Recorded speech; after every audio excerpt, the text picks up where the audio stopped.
হে নারী, পুরুষের কষ্ট বুঝতে হলে তোমাকে হাজারোবার জন্মগ্রহণ করতে হবে। প্রিয় দর্শক, আসসালামু আলাইকুম। বাস্তব কথা হলো, পুরুষের কষ্ট যদি কোনো নারী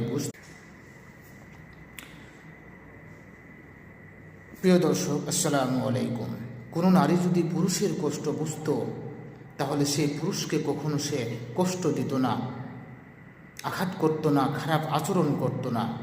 কিন্তু নারীরা হচ্ছে পুরুষ অর্থলোভী। অর্থ ছাড়া পুরুষকে কোনো নারী ভালোই বাসে না। পুরুষ যতটা পরিশ্রম করে তার ফ্যামিলিকে খুশি রাখার জন্য, ভালো রাখার জন্য, কিন্তু কোনো নারী সেটা বুঝে না, বুঝে উঠতে পারে না যে কেন আমি পুরুষ মানুষকে কষ্ট দিচ্ছি, কেন আমি তার সাথে খারাপ ব্যবহার করছি। সবচেয়ে শান্তির বিষয়